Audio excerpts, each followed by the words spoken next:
দেখো এবার, তো কোনো বস্তু কি করতে পারে, তাপ গ্রহণ করতে পারে, বা সে বস্তুটা তাপ কি করতে পারে, বর্জন করতে পারে। অর্থাৎ কোনো বস্তু দ্বারা গৃহীত বা বর্জিত তাপ কতগুলো নির্দিষ্ট বিষয়ের উপর নির্ভর করে। হ্যাঁ, সেই বস্তুটা কতটা তাপ বর্জন করবে বা গ্রহণ করবে সেটা কতগুলো নির্দিষ্ট বিষয়ের উপর নির্ভর করে। যেমন এই একটা বস্তু আছে যার ভর হচ্ছে এম, ধরো এই প্রাথমিক উষ্ণতা হচ্ছে ধরো টি ওয়ান ডিগ্রি সেলসিয়াস বা কেলভিন, ঠিক আছে। এটা হচ্ছে এম হচ্ছে ভর, একটা নির্দিষ্ট ভরের বস্তু, এটা হচ্ছে তার প্রাথমিক উষ্ণতা। প্রাথমিক উষ্ণতা হচ্ছে এটা, এই হচ্ছে বস্তুটা। আর একে যদি আমরা তাপ প্রদান করি, তাপকে আমরা যে চিহ্ন দিয়ে দিই সেটা হচ্ছে কিউ, তাপ শক্তি। আমরা যে চিহ্ন দিয়ে দিই সেটা হচ্ছে ক্যাপিটাল কিউ, মনে রাখবে। হ্যাঁ, ক্যাপিটাল কিউ দিয়ে লেখা হয়। তাহলে যে পরিমাণ তাপ প্রদান করবো তার ফলে কি হবে, এই উষ্ণতা বৃদ্ধি পাবে। ধরলাম অন্তিম উষ্ণতা হচ্ছে কত, T2, হচ্ছে অন্তিম উষ্ণতা।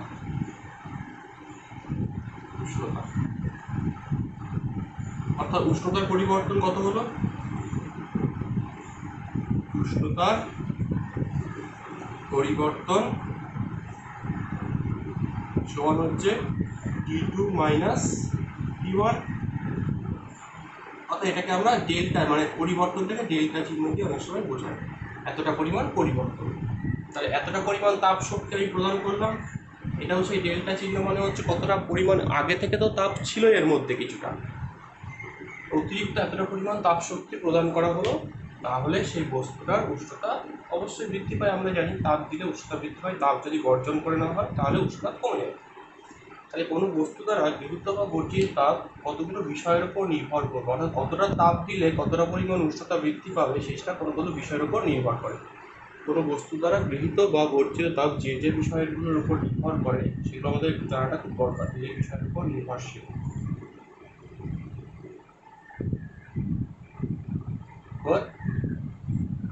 নির্ভরশীল সেগুলো আমাদের একটু আলোচনা এখানে করতে হবে, ঠিক আছে। সেই আলোচনাগুলো আমাদের একটু এখানে দেখতে হবে। সেগুলো কি কি, যে যে বিষয়গুলোর উপর নির্ভরশীল। এক নম্বর হচ্ছে বস্তুর ভর। আমরা বলেছিলাম তাপ হচ্ছে মোট অণুর গতিশক্তি, অণুগুলোর মোট গতিশক্তি। আর যত অণুর সংখ্যা বেশি হবে ভরের পরিমাণও কী হবে, বৃদ্ধি পাবে। অর্থাৎ বস্তু ভরের উপর নির্ভরশীল। কীভাবে নির্ভরশীল, কোনো বস্তু কতটা পরিমাণ তাপ গ্রহণ করে উষ্ণতা বৃদ্ধি করবে, যত বস্তুর ভর বেশি হবে তত সেই বস্তুকে উত্তপ্ত করতে তত বেশি পরিমাণ কী হতে হয়, তাপ প্রদান করতে হয়। অর্থাৎ এই কথা আমরা বলতে পারি যে তাপ বা কিউ দিয়ে আমরা যদি শুধু লিখি, যে যে পরিমাণ তাপ প্রদান করা হচ্ছে কি হচ্ছে গৃহীত তাপ, কোনো বস্তু কতটা করেছে, তাপ গ্রহণ করেছে, ঠিক আছে, বা বর্জিত, গৃহীত বা বর্জিত তাপ। এটা যদি তাই হয় তাহলে কিউ সমানুপাতিক এম। অর্থাৎ যে বস্তুর ভর যত বেশি তার তাপটা তত কী করতে হবে, বেশি গ্রহণ করতে হবে একই পরিমাণ উষ্ণতা বৃদ্ধি করতে গেলে। ধরো একটা উদাহরণ হিসাবে আমরা যদি দেখাই, এখানে একটা 1 কেজি ভরের একটা লোহার বল আছে, আর এখানে হয়তো 2 কেজির একটা লোহার বল আছে, ঠিক আছে, 2 কেজি। এবার এটারও ধরো উষ্ণতা কতটা বাড়িয়েছো, 5 ডিগ্রি সেলসিয়াস বৃদ্ধি করেছো, এরও একই পরিমাণ ধরো তুমি উষ্ণতা বৃদ্ধি করেছো, কতটা, 5 ডিগ্রি।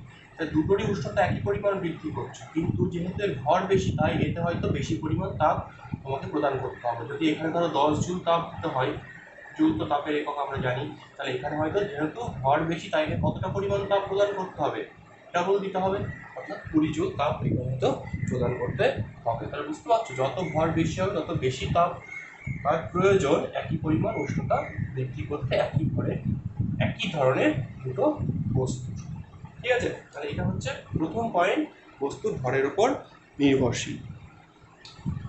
দ্বিতীয় যে পয়েন্টটা সেটা হচ্ছে কি বস্তুর উষ্ণতার বৃদ্ধি, উষ্ণতার পরিবর্তন। কতটা উষ্ণতার পরিবর্তন তুমি করতে চাইছো তার উপর নির্ভর করে তুমি কতটা তাপ দিতে চাইছো। তুমি যেরকম উষ্ণতার পরিবর্তন করবে সেই রকমই তোমাকে তাপ দিতে হবে। অর্থাৎ উষ্ণতার পরিবর্তনকে আমরা কি দিয়ে লিখেছিলাম চিহ্নটা ডেল্টা টি, অর্থাৎ কিউ সমানুপাতিক যে পরিবর্তন, কত উষ্ণতা এখন ছিল সেটার উপর নয়, অন্তিম কত উষ্ণতা তার উপর নির্ভরশীল নয়, কতটা দিতে হবে তাপটার সাথে নির্ভর করে কতটা পরিবর্তন তুমি করতে চাইছো। এই ফ্যাক্টরটা খুব ইম্পর্টেন্ট, এটা কিন্তু সবসময় ভুল হয়, এটা একটু মাথায় ঢুকিয়ে নাও যে এটা হচ্ছে কতটা তাপ তুমি প্রদান করছো। প্রকৃতপক্ষে এটা ডেল্টা চিহ্ন দিয়ে লিখলেই ভালো হয়, কতটা তাপ আছে বস্তুটার মধ্যে তা নয়। এই কিউটা হচ্ছে কতটা পরিমাণ তাপ গ্রহণ বা সে কি করছে অতিরিক্ত বর্জন করেছে, সেটা উষ্ণতার পরিবর্তনের সাথে সমানুপাতিক। অর্থাৎ আমি যদি দুটো একবার একই ভরের দুটো বস্তু নিই, দুটোই 1 কেজি লোহার বল নিলাম, ভর আমি একই রেখেছি, এবার ভরের কোনো পরিবর্তন করিনি, কিন্তু এর উষ্ণতা 5 ডিগ্রি সেলসিয়াস বৃদ্ধি করতে চাইছি আর সেকেন্ড বস্তুর উষ্ণতা 10 ডিগ্রি সেলসিয়াস। তাহলে নিশ্চয়ই এখানে বৃদ্ধির পরিমাণ বেশি হতে হলে তাপটাও এখানে কি করতে হবে বেশি গ্রহণ করবে। এখানে তাপটা যেহেতু এখানে উষ্ণতা পরিবর্তন অতটা করতে হচ্ছে না, তাহলে তাপের পরিমাণটাও কি হবে কমই লাগবে, বেশি তাপ লাগবে না। সুতরাং উষ্ণতার সঙ্গে কি হয় সমানুপাতিক। এই যে দুটো 1 ও 2 নাম্বার, এই দুটো যে ইকুয়েশন আমরা পেলাম, ইকুয়েশন নাম্বার 1 আর ইকুয়েশন নাম্বার 2, নাম্বার 1 আর নাম্বার 2, তাহলে 1 ও 2 নাম্বার সমীকরণ থেকে আমরা যেটা পাই, 1 ও 2 নাম্বার সমীকরণ থেকে আমরা দেখো এটা লিখতে পারি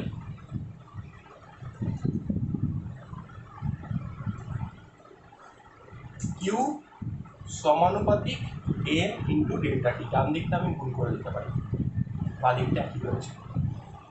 এবং এখান থেকে সমানুপাতিক চিহ্নটাকে তুলতে গেলে একটা কি আনতে হয় সমান চিহ্ন এবং একটা ধ্রুবক আনতে হয়, সেটাকে আমরা ছোট হাতের এস দিয়ে লিখছি, এন এস দিয়ে। তাহলে এখানে একটা নতুন আর একটা আমি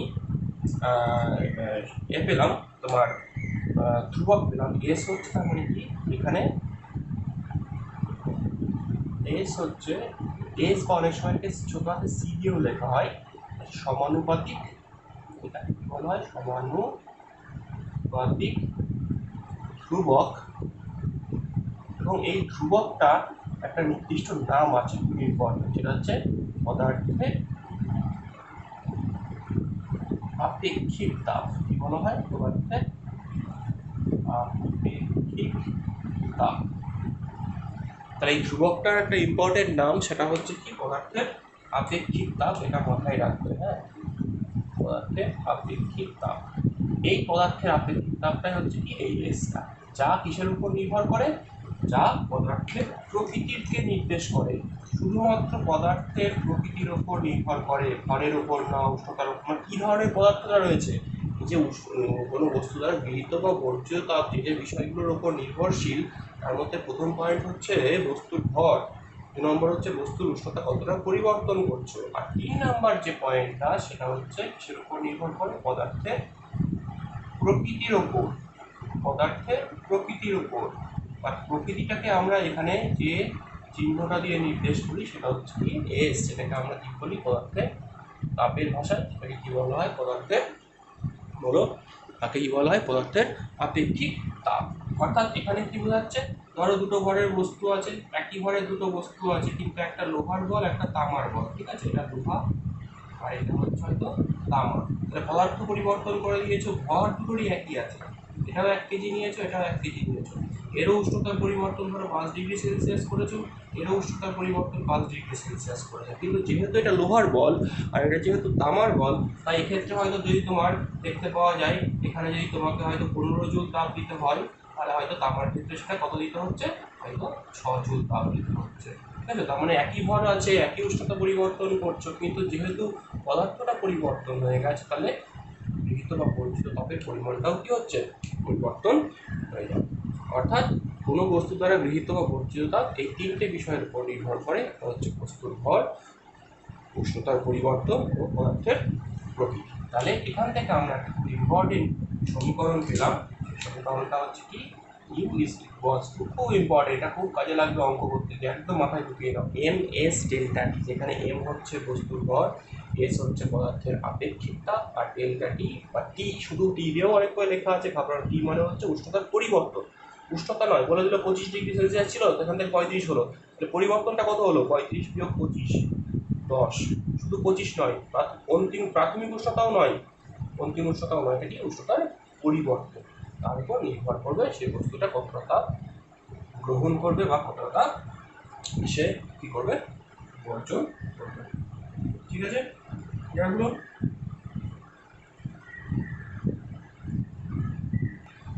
এখন দেখো, তাহলে আমরা যে সমীকরণটা পেলাম, কোনো বস্তু দ্বারা গৃহীত বা বর্জিত তাপ ইউ বা ডেল্টা কিউ যাই দেখো না কেন, সেটা সমান হচ্ছে এম এস ডেল্টা ই।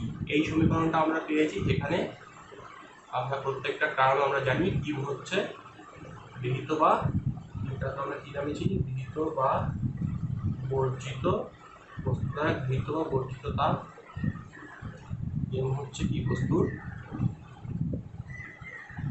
ভর, এস হচ্ছে কি বস্তুর আপেক্ষিক তাপ, বস্তুর আপেক্ষিক আপেক্ষিক তাপ, আর ডেল্টা টিটা হচ্ছে কি উষ্ণতার পরিবর্তন। ঠিক আছে, তাহলে এই জিনিসগুলো আমাদের জানা আছে। এইবার সেখান থেকে আমরা যেটা সংজ্ঞা দেবো, এই আপেক্ষিক তাপ, যেটাকে আমরা কি দিয়ে লিখি, এস দিয়ে লিখি, তার সংজ্ঞাটা আমরা দেবো। তাহলে এই সমীকরণ থেকে আমরা কি পাচ্ছি, দেখো এস সমান আমরা কি লিখতে পারি, U by M into delta লিখতে পারি। এখন এই সমীকরণে যদি আমরা কোনো বস্তু নিই, যে বস্তুটার ভর হচ্ছে একক, একক, আমি ইউনিট বললাম না, বললাম 1 গ্রাম হতে পারে বা 1 কেজি হতে পারে, 1 একক। ঠিক আছে, উষ্ণতার পরিবর্তনটা হচ্ছে মানে একক পরিমাণ 1°C অথবা কি 1 কেলভিন পরিবর্তন। ভরটা হয়তো 1 গ্রাম অথবা কি 1 কেজি, মেনশন করছি না। তাহলে সেক্ষেত্রে এস সমান কি বেরোবে, ইউ বাই 1 ইন্টু 1, তার মানে অর্থাৎ এখান থেকে আমরা একটা জিনিস সংজ্ঞা দিতে পারি যে কোনো বস্তুর আপেক্ষিক তাপ হচ্ছে একক ভরের কোনো বস্তুর, দেখো এম যখন 1 থাকে, অর্থাৎ একক ভরের কোনো বস্তুর, সংজ্ঞাতে একক উল্লেখ করতে নেই, একক ভরের কোনো বস্তুর একক পরিমাণ উষ্ণতা বৃদ্ধি করতে, একক পরিমাণ উষ্ণতার পরিবর্তন করতে, উষ্ণতা বৃদ্ধি যদি লেখো তাহলে তাপ দিতে হবে, বৃদ্ধি করতে যে পরিমাণ তাপের, এই যে দেখতে পাচ্ছ সংখ্যাগতভাবে, যে পরিমাণ তাপের প্রয়োজন তার সংখ্যা মান, মানে একক এক হবে না, তাপের একক আলাদা, আপেক্ষিক তাপের একক আলাদা, আমরা দেখবো সংখ্যাটা এক, যে পরিমাণ তাপের প্রয়োজন তার সংখ্যা মানকে, এই কথাটা মেনশন করা যাবে, সংখ্যা মানকে বলা হয় আপেক্ষিক বস্তুর, বস্তুর কি বলা হবে, সংখ্যা মানকে বস্তুর আপেক্ষিক তাপ। এইভাবে হচ্ছে, এটা হচ্ছে তার সংজ্ঞা। তাহলে বুঝতে পারছো, আপেক্ষিক তাপের সংজ্ঞা হচ্ছে একক ভরের কোনো বস্তুর একক পরিমাণ উষ্ণতা বৃদ্ধি করতে যে পরিমাণ তাপ লাগে, সেটাকেই তার সংখ্যা মানটাই হচ্ছে আপেক্ষিক তাপের সঙ্গে সমান, যেটা পদার্থের প্রকৃতির উপর নির্ভর করে। এখন এর এককটা আমরা একটু দেখে নিই, সিজিএস ও এসআই পদ্ধতিতে আপেক্ষিক তাপের একক। একক নিয়ে যদি আমরা একটু আলোচনা করি, যে আপেক্ষিক তাপের একক, এস এর একক, দুটো পদ্ধতি, সিজিএস ও এসআই, এটা খুব ইম্পর্টেন্ট জায়গা। সিজিএস পদ্ধতি দেখো, একক তো বার করতে গেলে তুমি সমীকরণটা যদি মনে রাখতে পারো, তুমি সেখান থেকে একক পেয়ে যাবে, এই সমীকরণটা থেকেই তুমি এককটা পাবে। তাহলে বলো সিজিএস পদ্ধতিতে তাপের একক কি, সিজিএস পদ্ধতিতে তাপের একক কি, ওপরে কিউ আছে, তার মানে ক্যালোরি, দেখে দেখে লিখবে এখানে ক্যালোরি, পার নিচে ভরের একক কি সিজিএস পদ্ধতিতে, গ্রাম, উষ্ণতার একক কি ডিগ্রি সেলসিয়াস। তাহলে ক্যালোরি পার গ্রাম ডিগ্রি সেলসিয়াস, এটাকে আমরা অনেক সময় এরকমভাবেও লিখি, ক্যালোরি গ্রাম ওপরে গেলে to the power -1 degree Celsius to the power -1। তাহলে সিজিএস পদ্ধতিতে আপেক্ষিক তাপের একক হচ্ছে calorie per gram per degree Celsius বা তাড়াতাড়ি গ্রাম ইনভার্স ডিগ্রি সেলসিয়াস। একই রকমভাবে এসআই পদ্ধতিতে তাপের একক কী হবে, দেখো এই তাপের আপেক্ষিক তাপের একক কী হবে, তাপের একক হচ্ছে জুল পার ভরের একক কেজি, আর উষ্ণতার একক হচ্ছে কী হয়ে যাবে ডিগ্রি সেলসিয়াসের জায়গায় কেলভি হয়ে যাবে। আচ্ছা লিখলে কেলভি, ঠিক আছে। এটাকে শর্টকাট আমরা কি লিখি, জুল পার কেজি কেলভিন, অর্থাৎ KG to the power -1 kelvin to the power -1।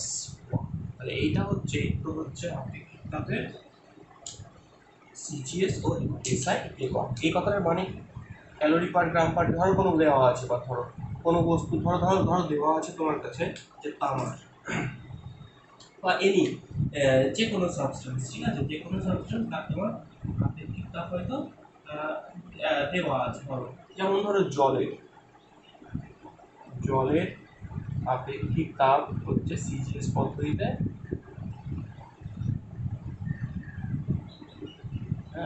1 calorie per gram degree Celsius. এই কথাটার মানেটা কি, এই কথাটার মানে কি, এই কথার মানে কি, তার মানে যে 1 গ্রাম জলের 1 ডিগ্রি সেলসিয়াস উষ্ণতা বৃদ্ধি করতে কতটা তাপ লাগবে, কতটা তাপ দিতে হবে, 1 ক্যালোরি তাপ দিলে 1 গ্রাম জলের উষ্ণতা কতটা বৃদ্ধি পাবে, 1 ডিগ্রি সেলসিয়াস বৃদ্ধি পাবে, ঠিক আছে।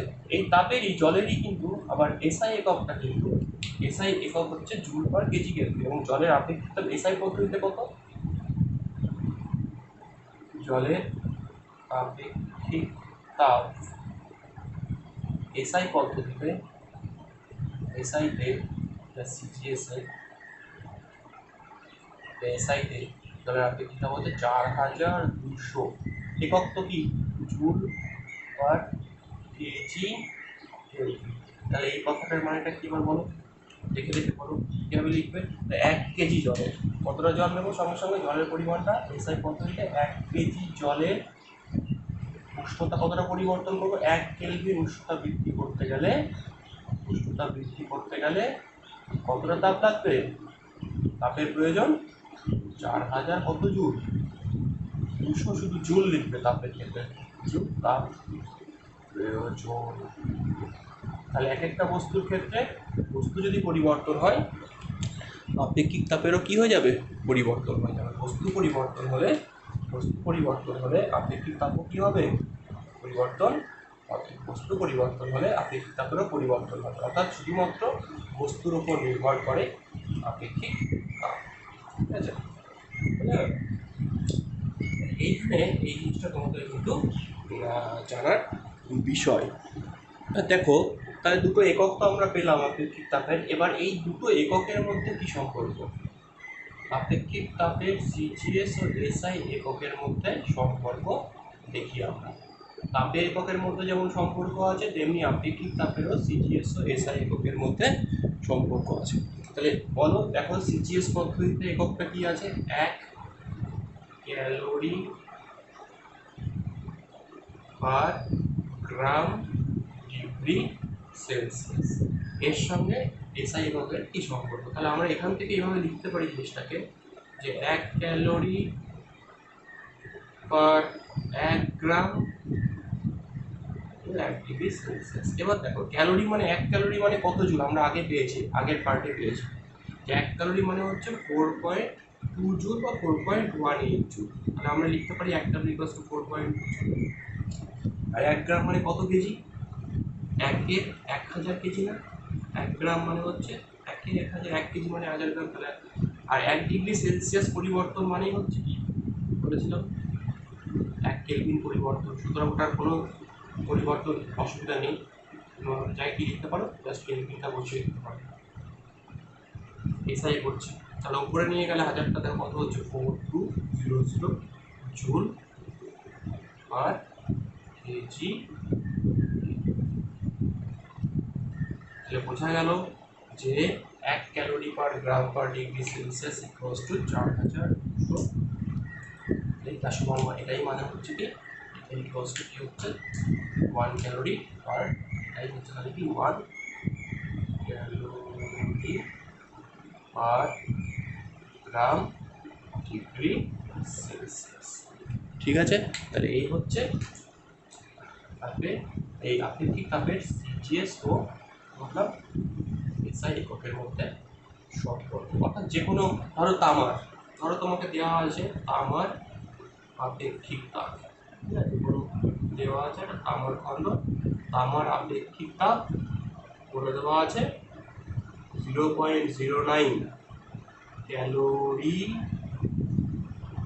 পার গ্রাম ডিগ্রি সেলসিয়াস। তাহলে এই কথাটার মানেটা কি বলো? এবার পরীক্ষা দিতে প্রশ্ন আসে যে এটা বলতে কি বোঝো,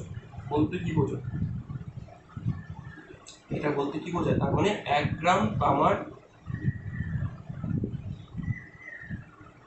1 ডিগ্রি সেলসিয়াস উষ্ণতা বৃদ্ধি করতে 1 গ্রাম তামার 1 ডিগ্রি সেলসিয়াস বৃদ্ধি করতে কতটা তাপ লাগে? 0.09 ক্যালোরি তাপ। সেখানে জলের কতটা লাগছিল? 1 ক্যালোরি। 1 গ্রাম জলের 1 ডিগ্রি সেলসিয়াস উষ্ণতা বৃদ্ধি করতে কতটা তাপ লাগছিল? 1 ক্যালোরি। সেখানে তামার ক্ষেত্রে কিন্তু খুব কম লাগে, 0.01 ক্যালোরি তাপ দিলেই তামার ক্ষেত্রে 1 ডিগ্রি সেলসিয়াস উষ্ণতা বৃদ্ধি পেয়ে যায়। অর্থাৎ যে বস্তুর আপেক্ষিক তাপের মান যত কম তাকে উত্তপ্ত করতে অল্প তাপ দিতে হয়। তাহলে এখান থেকে একটা ইনফরমেশন আমরা পেলাম খুব ইম্পর্টেন্ট, যে বস্তুর আপেক্ষিক তাপ যত কম, যে বস্তুর খুব ইম্পর্টেন্ট যে বস্তুর আপেক্ষিক তাপের মান তামার ক্ষেত্রে কম, জলের থেকে তাপের মান যত কম, একই পরিমাণ উষ্ণতা বৃদ্ধি করতে, অর্থাৎ জল আর তামার মধ্যে বা যে কোনো উষ্ণতা বৃদ্ধি করতে, একই পরিমাণ উষ্ণতা বৃদ্ধি করতে সেই বস্তুতে অল্প তাপ দিলেই হবে, মাত্র এত ক্যালোরি, এখানে 1 ক্যালোরি। সেই বস্তু কম তাপ গ্রহণ করে, অল্প তাপেই সে উত্তপ্ত হয়ে যায়। বুঝতে পারলে? কম তাপ গ্রহণ করে, ভালো করে দেখো। অল্প যদি আপেক্ষিক তাপের মান কম হয় তাহলে তো তাপের পরিমাণে অল্প তাপ নিলেই সে উত্তপ্ত হয়ে যাচ্ছে। এটা মনে রাখবে, যে বস্তুর আপেক্ষিক তাপ এর মান যত কম, আপেক্ষিক তাপের মান যত কম, ঠিক আছে, সেই বস্তু 1 ডিগ্রি উষ্ণতা বৃদ্ধি করলাম, ওর ক্ষেত্রে দেখলাম জলের ক্ষেত্রে করলাম, এর ক্ষেত্রে করলাম, এর ক্ষেত্রে কম তাপ গ্রহণ করছে। এই জন্য একটা জিনিস দেখবে, এই প্রশ্নটার উত্তরটা তোমরা লিখবে বাড়িতে, হোম টাস্ক থাকলো, যে বস্তু উত্তপ্ত হতেও বেশি সময় নেয়, ঠান্ডা হতেও সেই বস্তু বেশি সময় নেয়। এটা কেন? কারণটা এটা কোশ্চেন দিয়েই সেখানে এগুলো ভিডিওটা দেখে এটা আনসারগুলো লিখবে।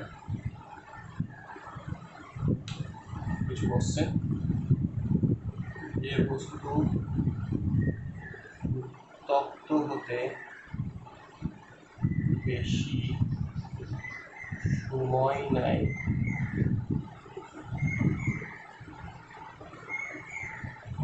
ঠান্ডা হতেও বেশি সময়, কেন? তাহলে কিসের উপর নির্ভর করবে? সেটা আপেক্ষিক তাপের উপর। আপেক্ষিক তাপ নিশ্চয় সেই বস্তুটার বেশি, তার জন্য উত্তপ্ত করতে বেশি তাপ দিতে হচ্ছে, আর বেশি তাপ দিতে গেলে তো অনেকটা সময় লাগবে। যেমন ঠান্ডা হতো তাপটা বিকিরণ করতেও, তাপটা বর্জন করতেও তো সময় লাগবে, যেমন জলের ক্ষেত্রে। তো দুধের ক্ষেত্রে যেমন তাপটা অল্প তাপেই সে তাড়াতাড়ি গরম হয়ে যায়, যেমন জল অপেক্ষা দুধ তাড়াতাড়ি গরম হয়, বা ঠান্ডা হয় আবার তাড়াতাড়ি। জল অপেক্ষা দুধ তাড়াতাড়ি গরম হয় কেন? আমার নিশ্চয়ই তাড়াতাড়ি গরম হয় কোন বস্তু? যে বস্তুর আপেক্ষিক তাপের পরিমাণ কম, তবে দুধের আপেক্ষিক তাপের পরিমাণ নিশ্চয়ই জল অপেক্ষা কী আছে, কম আছে। ঠিক আছে, এবং সেটা আমরা এই সম্পর্ক থেকেই আসছে যে কিউ ইকুয়ালস টু কি এম এস ডেল্টা টি। তাহলে এস হচ্ছে কি কিউ বাই এম ডেল্টা টি, তাই না? কিউ বাই এম ডেল্টা টি। তাহলে দেখতে পাচ্ছি যে সময়টা বা উষ্ণতার পরিবর্তনটা কার ক্ষেত্রে বেশি হবে, যার আপেক্ষিক তাপের পরিমাণ কম। যার আপেক্ষিক তাপের পরিমাণ কম তার উষ্ণতার পরিবর্তনটা কী হয়, বেশি হয়, তাড়াতাড়ি গরম হয়ে যাচ্ছে। ব্যস্তানুপাতিক না, কিউ আর এম যদি ধ্রুবক হয়, যার আপেক্ষিক তাপটা যার কম তার উষ্ণতার পরিবর্তনটা কী হয়, বেশি হয়। যার আপেক্ষিক তাপের পরিমাণ বেশি তার উষ্ণতার পরিবর্তনটা কম হয়, অল্প গরম হয়। এটা হচ্ছে জলের ক্ষেত্রে। আর এটা কি, দুধের আপেক্ষিক তাপ কম তাই দুধের উষ্ণতা কী হয়, বেশি বৃদ্ধি পাচ্ছে। আর জলের আপেক্ষিক তাপের পরিমাণ বেশি তাই জলের উষ্ণতা কম বৃদ্ধি পাচ্ছে। ঠিক আছে, যেমন সব থেকে বেশি আপেক্ষিক তাপ যদি বলে কোন বস্তু, সব থেকে বেশি আপেক্ষিক তাপ হাইড্রোজেন গ্যাস। সব থেকে বেশি আপেক্ষিক তাপ হাইড্রোজেন গ্যাসের। জাস্ট একটা ইনফরমেশন করে দিলাম, আপেক্ষিক তাপ হচ্ছে কোন গ্যাস, হাইড্রোজেন গ্যাস। হাইড্রোজেন গ্যাসের আপেক্ষিক তাপের মান হচ্ছে কত, এর মান হচ্ছে তোমার 14630 জুল পার কেজি। মানে 1 কেজি হাইড্রোজেনের 1 কেলভিন উষ্ণতা বৃদ্ধি করতে এত জুল লাগে। এছাড়া আপেক্ষিক তাপের অন্য একক বলতে অনেক সময় তোমরা দেখবে মিশিয়ে দেয়, অনেক সময় মিশিয়ে দেয় বলতে ধরো জুল দিয়ে দিল, তার সঙ্গে গ্রাম অ্যাড করে দিল, অসুবিধা নেই, তখন সিজিএসও না এসআইও না, একটা মিক্সড একক করে দিল, ঠিকই আছে, অসুবিধা কিছু নেই। এটা তো ফলো করছে, নিয়মটা তো ফলো করছে। কিউ আছে উপরে, নিচে মাস আছে, মিক্স করে দিল, বা এটাকে ক্যালোরির জায়গায় হয়তো কিলো ক্যালোরি করে দিল, কিলো ক্যালোরি করে দিল, এটাকে করে দিল গ্রাম বা কেজি করে দিল, ঠিক আছে, হয়তো কেজি করে দিল, কেলভিন করে দিল।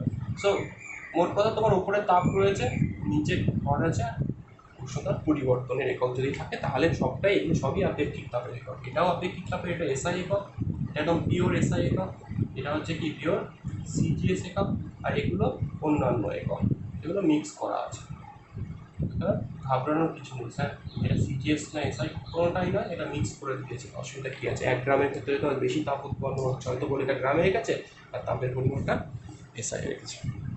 তো এই হচ্ছে আলোচনা, এইগুলো ভালো করে দেখে নাও, তাপের প্রাথমিক যে ধারণা এবং সেখান থেকে আপেক্ষিক তাপের কনসেপ্টটা, এইগুলো না জানলে পরবর্তীতে কিন্তু ক্যালোরিমিতির অঙ্ক করতে পারবে না। আমরা পরবর্তী অধ্যায়ে ক্যালোরিমিতির নীতি পড়ব এবং সেখান থেকে বিভিন্ন রকমের নিউমেরিক্যালসে প্রবলেমগুলো আছে, গাণিতিক প্রশ্ন, সেগুলো সলিউশন করবো। খুব ভালো করে ভিডিওটা দেখে নেবে, এই প্রশ্নের উত্তরগুলো সলভ করে আমাকে অবশ্যই লিখে পাঠাবে কিন্তু।